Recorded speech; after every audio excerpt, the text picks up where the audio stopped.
Welcome friends हमारे YouTube channel success अड्डा 91 में। फ्रेंड्स बहुत ही महत्वपूर्ण क्वेश्चन है जो कि आने वाली सभी परीक्षाओं के लिए वेरी वेरी इंपॉर्टेंट है। तो फ्रेंड्स बिल्कुल वीडियो को स्किप ना करें और पूरा वीडियो लास्ट तक देखें। तो चलिए हम शुरू करते हैं। हमारा फर्स्ट क्वेश्चन आपके स्क्रीन पर है। राइट आंसर गेस करें, क्या होगा इसका राइट आंसर बताएं। While doing dressing of colostomy to what depth the catheter should be inserted through the stoma. बृहदान्त्र छिद्रीकरण को धावन करते समय स्टोमा के माध्यम से कैथेटर को कितना इंसर्ट किया जाना चाहिए। बताएं यहाँ पे क्या होगा इसका राइट आंसर गेस करें। ऑप्शन आपकी स्क्रीन पर है। तो देखिए यहाँ पे ऑप्शन ए आपका राइट होगा 3 से 4 इंच। 3 से 4 इंच इंसर्ट करना चाहिए।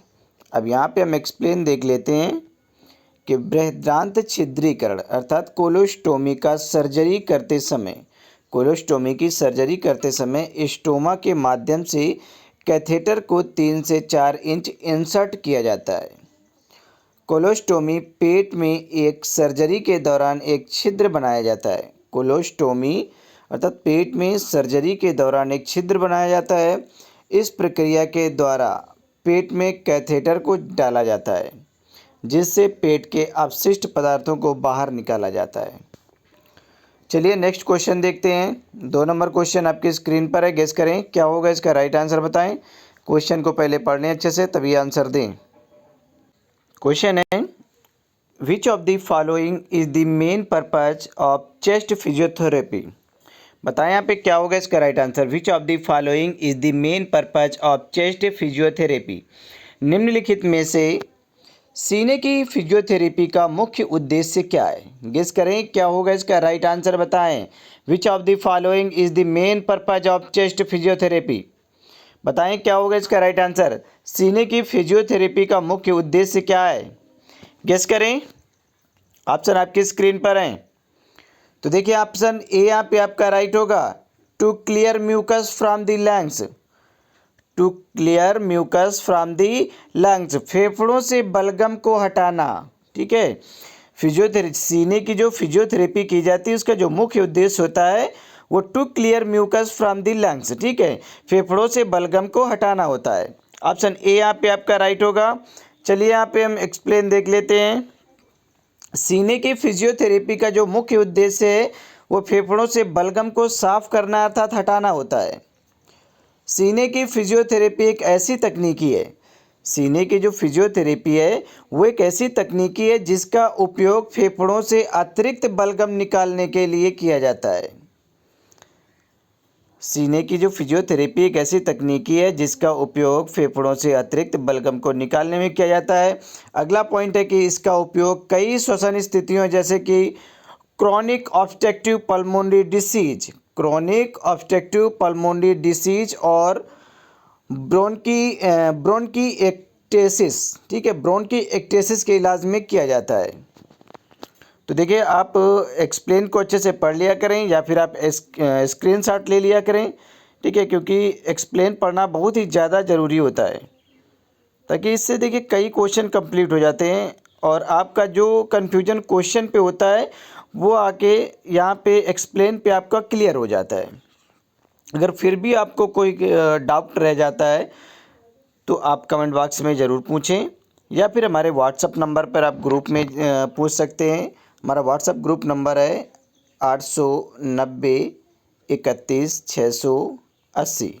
ठीक है, आप इस नंबर पर व्हाट्सअप कर सकते हैं मुझे। ठीक है, व्हाट्सअप पे पूछ सकते हैं। और कोई भी कैंडिडेट यदि ऑनलाइन क्लास कर रहा है, ठीक है, क्योंकि अभी हमारे इस चैनल पे फ्री क्लासेस चलाई जा रही हैं। ठीक है, आर.के. नर्सिंग एकेडमी में फ्री क्लासेस चलाई जा रही हैं। तो आप हमें 890-31-680, ठीक है, 890-31-680 इस नंबर पर आप हमें हाय लिखें, अपना नाम और अपने ज़िले का नाम, आपने कौन सा कोर्स कर रखा है, ठीक है, सब कुछ आप लिख कर हमें दें और हम आपको ग्रुप में ऐड कर देंगे।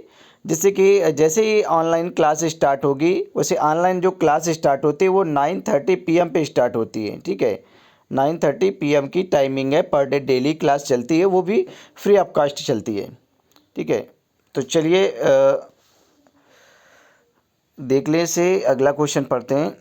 क्वेश्चन नंबर 3 आपके स्क्रीन पर। गेस करें क्या होगा इसका राइट आंसर बताएं। देखिए यहाँ पे क्वेश्चन पे थोड़ा इंग्लिश पे जो क्वेश्चन लिखना है, यहाँ पे टाइपिंग में थोड़ी गड़बड़ी हुई है, मिस्टेक हुई है। ठीक है, यहाँ पे होगा where out of the following organs, where out of the following organs implantation occurs इन होगा। ठीक है, यहाँ पे where out of the following organs होगा। ठीक है, जो यहाँ पे ये दिया है इम्प्लांटेशन अकर्स इन दिया है, ये तो ये इसके बाद में लिखा जाएगा। ठीक है, तो आप यहाँ पे ध्यान दें, निम्नलिखित में से अंतररोपण अर्थात इम्प्लांटेशन कहाँ होता है, बताएं यहाँ पे क्या होगा इसका राइट आंसर, गेस करें। Where out of the following organs implantation occurs in, guess करें क्या होगा इसका राइट आंसर, बताएं। ऑप्शन आपकी स्क्रीन पर है। तो देखिए यहाँ पे ऑप्शन बी यहाँ पे आपका राइट होगा, यूट्रस। ठीक है, यूट्रस। निम्नलिखित में से अंतरोपण अर्थात इम्प्लांटेशन कहाँ होता है, तो यहाँ पे कहाँ होता है, यूट्रस पे होता है, गर्भाशय में होता है। अब यहाँ पे आप एक्सप्लेन देख लें, निषेचन अर्थात फर्टिलाइजेशन के पश्चात निर्मित युग्मनज अर्थात जाइगोट का गर्भाशय अर्थात यूट्रस से संलग्न होना अंतरोपण कहलाता है। निषेचन के पश्चात निर्मित युग्मनज अर्थात जाइगोट का गर्भाशय से संलग्न होना अंतरोपण कहलाता है। निषेचित अंडे का अंतरोपण गर्भाशय में ही होता है। यह प्रक्रिया निषेचन अर्थात फर्टिलाइजेशन के छठे सातवें दिन प्रारंभ होती है। ठीक है, छठे और सातवें दिन प्रारंभ होती है और लगभग 11वें दिन क्या होती है, कंप्लीट हो जाती है, पूर्ण हो जाती है। चलिए हम अगला क्वेश्चन देखते हैं। 4 नंबर क्वेश्चन आपके स्क्रीन पर है। देखिए क्वेश्चन को अच्छे से पढ़ें, उसके बाद ही आंसर दें, गेस करें क्या होगा इसका राइट आंसर, बताएं। In the first primi mothers having normal vaginal delivery what is the rate of involution, guess करें क्या होगा इसका राइट आंसर। सामान्य योनि प्रसव नॉर्मल वजाइनल डिलीवरी वाली प्रथम प्रसवों अर्थात प्रीमी मदर्स की प्रत्यावर्तन की दर रेट ऑफ इन्वोल्यूशन क्या होती है, बताएं यहाँ पे क्या होगा इसका राइट आंसर, गेस करें। ऑप्शन आपके स्क्रीन पर है। क्वेश्चन को समझ लें, उसके बाद ही आंसर देना, जल्दबाजी बिल्कुल भी नहीं करना। In the first primi mothers having normal vaginal delivery what is the rate of involution, देखिए यहाँ पे ऑप्शन सी आपका राइट होगा, 0.95 टू 1.6 सेंटीमीटर पर डे। ठीक है, 0.95 से 0.6 सेंटीमीटर प्रतिदिन। अब यहाँ पे आप एक्सप्लेन देख लें कि सामान्य योनि प्रसव नॉर्मल वजाइनल डिलीवरी वाली प्रथम प्रसवों प्रीमी जो मदर्स होती हैं, ठीक है, उनकी प्रत्यावर्तन की जो द रेट ऑफ इन्वोल्यूशन वो होती है 0.95 से 1.6 सेंटीमीटर प्रतिदिन होती है। प्रथम प्रसव और समय से पहले योनि प्रसव वजाइनल डिलीवरी में गर्भाशय का जो समावेश मल्टीपैरा पैरस और समय से पहले प्रसव के मामलों की तुलना में SDF, ठीक है, SFD के कम मूल्यों से शुरू होता है। नेक्स्ट पॉइंट है, प्रीमी पैरस में गर्भाशय के शामिल होने की जो दर है वो प्रसव के बाद शुरुआती दिन से धीरे धीरे बढ़ती है। प्रतिदिन 0.95 से 1.6 सेंटीमीटर तक। जब मल्टीपैरस में यह वृद्धि चौथे दिन के बाद शुरू होती है तब सिजेरियन सेक्शन किया जाता है। चलिए नेक्स्ट क्वेश्चन देखते हैं। 5 नंबर आपकी स्क्रीन पर है, गेस करें क्या होगा इसका राइट आंसर, बताएं। ऑप्शन आपकी स्क्रीन पर है, क्वेश्चन को पढ़ लें, इसके बाद ही आंसर दें। विच of the following medicine is used for the prevention of postpartum haemorrhage, बताएं क्या होगा इसका राइट आंसर। सिंपल क्वेश्चन है, बहुत ही ज़्यादा नॉर्मल है, बताएं यहाँ पे क्या होगा इसका राइट आंसर, गेस करें। ऑप्शन आपकी स्क्रीन पर है।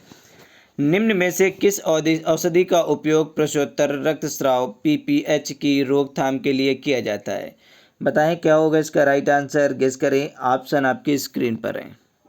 तो देखिए यहाँ पे ऑप्शन सी आपका राइट होगा, ऑक्सीटोसिन। ऑप्शन सी राइट है, ऑक्सीटोसिन हार्मोन्स। चलिए यहाँ पे हम एक्सप्लेन देखते हैं कि प्रसवोत्तर जो रक्तस्राव होता है पीपीएच हो जाती है, उसकी रोकथाम के लिए ऑक्सीटोसिन दवा दी जाती है। ठीक है, जो पीपीएच हो जाता है प्रसव के बाद जो पीपीएच होता है अर्थात रक्तस्राव होता है, उसके रोकने के लिए ऑक्सीटोसिन दवा दी जाती है। ऑक्सीटोसिन का उपयोग प्रसव को प्रेरित करने के लिए, गर्भाशय के संकुचन के लिए, बच्चे के जन्म के बाद प्रसव रक्तस्राव को नियंत्रित करने के लिए दिया जाता है। देखिए, जो ऑक्सीटोसिन का उपयोग है वो प्रसव को प्रेरित करने के लिए भी दिया जाता है, गर्भाशय को संकुचित करने के लिए दिया जाता है, बच्चे के जन्म के बाद अगर रक्तस्राव हो रहा है, पीपीएच हो रहा है, तब भी इसे ऑक्सीटोसिन दिया जाता है।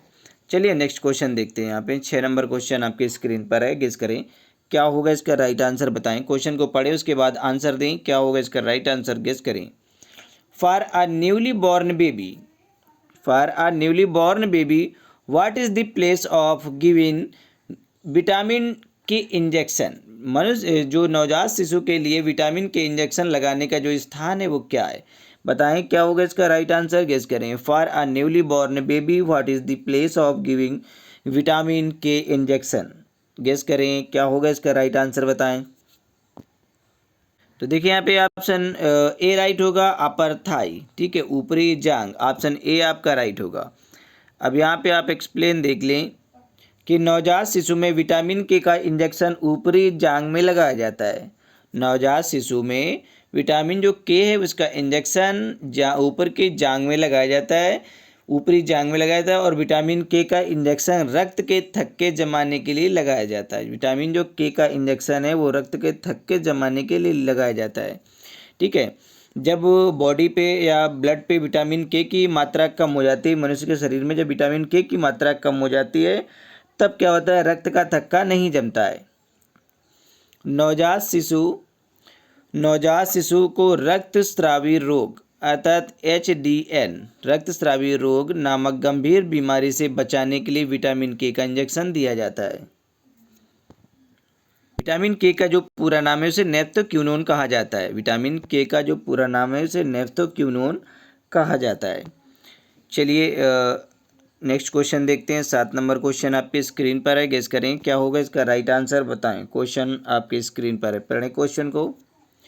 During the second phase of labour, during the second phase of labour which of the following is the main intervention of a nurse, बताएं क्या होगा इसका राइट आंसर। क्वेश्चन को पढ़ें उसके बाद आंसर दें। ठीक है, देखिए जो जीएनएम के कैंडिडेट होते हैं उनकी इंग्लिश बहुत ही ज़्यादा वीक होती है, इस वजह से वो केवल इंग्लिश में अगर पढ़ाया जाए तो उन्हें समझ में नहीं आता है। इस वजह से हम कोशिश करते हैं कि हम बाइलिंगुअल ही क्वेश्चन को रखें।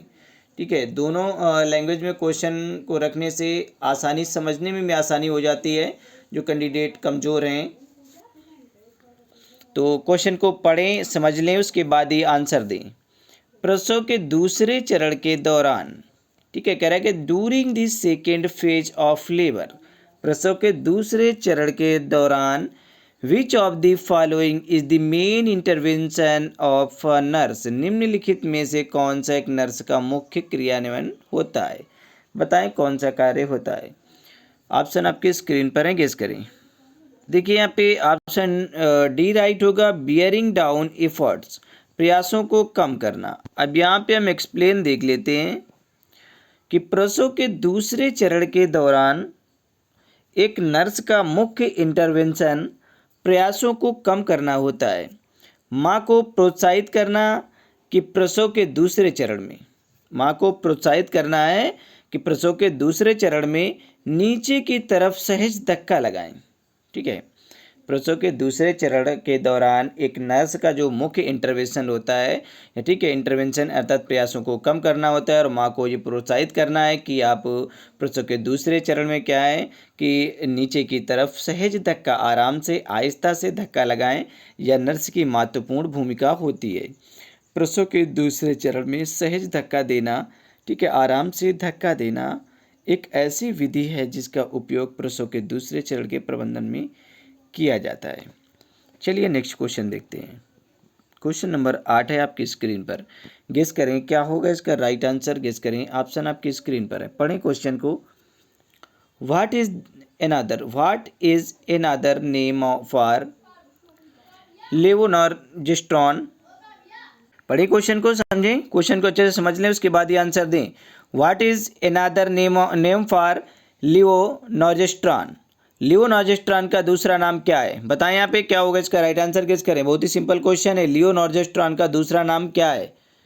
ऑप्शन आपके स्क्रीन पर है, बताएं क्या होगा इसका राइट आंसर। तो देखिए यहाँ पे ऑप्शन सी आपका राइट होगा, मिरेना। ऑप्शन सी यहाँ पे राइट है, मिरेना। अब यहाँ पे हम एक्सप्लेन देख लेते हैं कि लियोनॉर्जेस्ट्रॉन का जो दूसरा नाम मिरेना होता है। यहाँ पे देखिए लेटोनॉर्जेस्ट्रॉन लिख गया, ठीक है, यहाँ पे लियोनॉर्जेस्ट्रॉन है, ठीक है। लियोनॉर्जेस्ट्रॉन का जो दूसरा नाम है वो मिरेना है। यह एक आपातकालीन गर्भ निरोधक गोली है, यह एक आपातकालीन गर्भ निरोधक गोली है जिसका उपयोग अस्थायी जन्म नियंत्रण के लिए प्रयोग किया जाता है, जिसका उपयोग अस्थायी जन्म नियंत्रण के लिए प्रयोग किया जाता है। यह मासिक धर्म को भी प्रभावित करता है। चलिए नेक्स्ट क्वेश्चन देखते हैं। क्वेश्चन नंबर 9 है आपके स्क्रीन पर, क्वेश्चन को पढ़ें उसके बाद आंसर दें। बताएं यहाँ पे क्या होगा इसका राइट आंसर, गेस करें। Which of the following supplement restrict the period of diarrhoea. बताएं यहाँ पे क्या होगा इसका राइट आंसर, गेस करें। निम्नलिखित में से कौन सा संपूरक अतिसार की अवधि को कम करता है, अर्थात डायरिया की अवधि को कम करता है। बताएं, गेस करें क्या होगा इसका right answer. Which of the following supplement restrict the period of diarrhoea. तो देखिए यहाँ पे ऑप्शन सी यहाँ पे आपका राइट होगा, जिंक। निम्नलिखित में से कौन सा संपूरक जो अतिसार की अवधि को कम कर देता है, तो क्या था, जिंक होता है। ऑप्शन सी यहाँ पे आपका राइट है। अब यहाँ पे आप एक्सप्लेन देख लें। जिंक संपूरक अतिसार अर्थात डायरिया की अवधि को कम करता है। जिंक के सेवन करने से दस्त की समस्या दूर हो जाती है, ठीक है। जिंक का सेवन करने से क्या होता है कि दस्त की जो समस्या होती है, आपको डायरिया जो हो जाता है उसकी समस्या क्या होती है, खत्म हो जाती है, ठीक है, दूर हो जाती है। जिंक त्वचा की मरम्मत का संक्रमण रोकने और किसी भी घाव को जल्दी भरने में मदद करता है। जिंक क्या है, त्वचा की मरम्मत कर संक्रमण को रोकने और किसी भी घाव को जल्दी भरने में मदद करता है आपकी।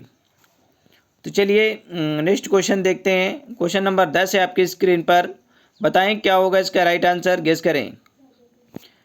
विच of the following virus is related to Kaposi's sarcoma.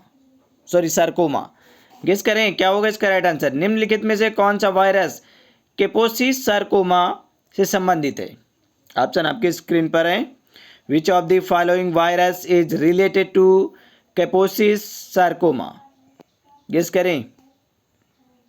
तो देखिए यहाँ पे ऑप्शन डी आपका राइट होगा, साइटोमेगालो वायरस। ऑप्शन डी यहाँ पे राइट है, साइटोमेगालो वायरस, ठीक है। ऑप्शन डी यहाँ पे आपका राइट होगा। अब यहाँ पे आप एक्सप्लेन देख लें, ठीक है, एक्सप्लेन में अच्छे से समझ लें।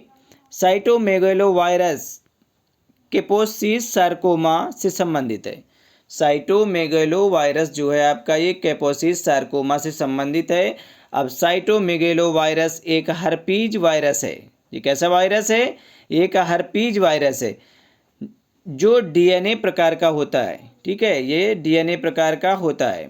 यह वायरस लार अर्थात सैलिवा, मूत्र, यूरिन, वीर्य और सीमेन, सर्विक्स के स्राव अर्थात सर्वाइकल सिक्रेशन आदि में पाया जाता है। जो आपका ये वायरस है, जो साइटोमेगालो वायरस है, जिसे एक प्रकार के ये हर्पीज वायरस है, यह वायरस लार में आपके पाया जाता है और यूरिन में अर्थात मूत्र में पाया जाता है, सीवन में, सर्विक्स स्राव में भी पाया जाता है, ठीक है। संचरण के तरीके, अब यहाँ पे आप इसके संचरण के तरीके भी देख लें कि ये किस तरह से संचरण करता है। मोड ऑफ ट्रांसमिशन, ठीक है, संचरण के तरीके, संभोग के द्वारा, बाई सेक्चुअल इंटरकोर्स, संभोग के द्वारा सीधा संपर्क, ठीक है, डायरेक्ट या फिर डायरेक्ट कांटेक्ट। देखिए ये संभोग के द्वारा, बाई सेक्चुअल इंटरकोर्स और आपके डायरेक्ट कांटेक्ट से भी फैलता है, संचरण करता है। साइटोमेगालो वायरस के संक्रमण के दौरान, साइटोमेगालो वायरस के संक्रमण के दौरान गर्भवती महिला में फ्लू लाइक लक्षण पाए जा सकते हैं, ठीक है। साइटोमेगालो वायरस के संक्रमण के दौरान जो गर्भवती महिला है उसमें फ्लू लाइक लक्षण पाए जा सकते हैं। चलिए नेक्स्ट क्वेश्चन देख लेते हैं। 11 नंबर क्वेश्चन आपकी स्क्रीन पर है। क्वेश्चन को पढ़ें अच्छे से तभी आंसर दें, बिल्कुल भी जल्दबाजी मत करें। क्वेश्चन को पढ़ लें अच्छे से। The volume of air that can be exhaled forcibly after exhalation of normal tidal volumes. Guess करें क्या होगा इसका राइट आंसर बताएं। हवा की वह मात्रा जिसे सामान्य ज्वारीय अर्थात टाइडल मात्रा के श्वास छोड़ने के बाद बलपूर्वक बाहर निकाला जा सकता है क्या कहलाता है। गेस करें यहाँ पे क्या होगा इसका राइट आंसर बताएं। ऑप्शन आपके स्क्रीन पर है। क्वेश्चन को पहले पढ़ें उसके बाद ही आंसर दें। तो देखिए यहाँ पे ऑप्शन ए आपका राइट होगा, एक्सपायरेटरी रिजर्व वॉल्यूम ERC, निःश्वसन आरक्षित आयतन। ऑप्शन ए यहाँ पे आपका राइट होगा। अब यहाँ पे आप एक्सप्लेन देख लें कि निःश्वसन आरक्षित आयतन अर्थात एक्सपायरेटरी रिजर्व वॉल्यूम लगभग 1200 ml वह अतिरिक्त हवा है, 1200 ml वह अतिरिक्त हवा जिसे सामान्य ज्वारीय आयतन की समाप्ति के बाद बाहर निकाला जा सकता है। चलिए नेक्स्ट क्वेश्चन देख लेते हैं। क्वेश्चन नंबर 12 है आपकी स्क्रीन पर। क्वेश्चन को पढ़ें उसके बाद आंसर दें। क्या होगा इसका राइट आंसर गेस करें। देखिए क्वेश्चन है which of the following, question है which of the following is not a causative organism of gastroenteritis. बताएं यहाँ पे क्या होगा इसका right answer. Which of the following is not a causative organism of gastroenteritis. Enteritis जल्दी से बताएं क्या होगा इसका राइट आंसर। निम्नलिखित में से कौन सा विषाणु अर्थात वायरस जठरांत शोथ अर्थात गैस्ट्रोएंटेराइटिस का कारक जीव नहीं है। बताएं यहाँ पे क्या होगा इसका राइट आंसर गेस करें। तो देखिए यहाँ पे ऑप्शन डी आपका राइट होगा, पेपोवा वायरस। पेपोवा वायरस ऑप्शन डी आपका राइट होगा, पेपोवा वायरस। अब यहाँ पे हम एक्सप्लेन देख लेते हैं। पेपोवा वायरस जठरांत्र शोथ अर्थात गैस्ट्रोएंटेराइटिस का कारक जीव नहीं है ये, जो आपका ये पेपोवा वायरस है। पेपोवा वायरस छोटे अविकसित इकोसाइड्रल, पेपोवा वायरस छोटे अविकसित इकोसाइड्रल वायरस होते हैं जिनमें गोलाकार डबल स्टैंडर्ड DNA होता है। वायरल कणों का व्यास 45 से 55 mm तक हो सकता है। जो वायरल कण होते हैं इनका जो व्यास होता है वो 45 से 55 अर्थात 55 mm तक होता है। यह वायरस मनुष्यों, कुत्तों में और अन्य जानवरों में मत्स्य अर्थात पेपिलोना, महिलाओं में गर्भाशय ग्रीवा कैंसर, जो महिलाएं होती हैं उनमें जो गर्भाशय ग्रीवा जो कैंसर होता है वो पेपिलोमा वायरस से होता है। ठीक है, पेपिलोमा वायरस से होता है। चूहों में ट्यूमर आदि को उत्पन्न करता है। जो आपका ये वायरस है पेपोवा वायरस, ठीक है, ये वायरस क्या करता है कि मनुष्यों, कुत्तों और अन्य जानवरों में मत्स्य अर्थात पेपिलोमा, जो पेपिलोना है या पेपिलोमा, ठीक है, यहाँ पे पेपिलोमा होगा। ठीक है, महिलाओं में गर्भाशय ग्रीवा का कैंसर होता है। महिलाओं में जो गर्भाशय ग्रीवा का जो कैंसर होता है पेपिलोमा वायरस से ही होता है। ठीक है, चूहों में ट्यूमर आदि भी उत्पन्न होते हैं। चलिए हमारा लास्ट क्वेश्चन है 13 नंबर लास्ट क्वेश्चन है, पढ़िए इसे। क्या होगा इसका राइट आंसर गेस करें। क्वेश्चन को पढ़ें पहले।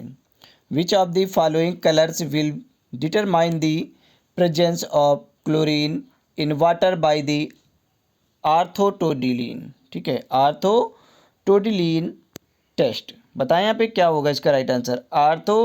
आर्थोटोलिडीन जो टेस्ट है, टेस्ट परीक्षण में निम्नलिखित में से किस रंग का या रंग द्वारा जल में क्लोरीन की उपस्थिति सुनिश्चित करता है। Which of the following colours will determine the presence of chlorine in water by the orthotolidine test. Guess करें क्या होगा इसका राइट आंसर बताएं। तो देखिए यहाँ पे ऑप्शन ए राइट होगा आपका येलो। ऑप्शन ए यहाँ पे आपका राइट है, येलो।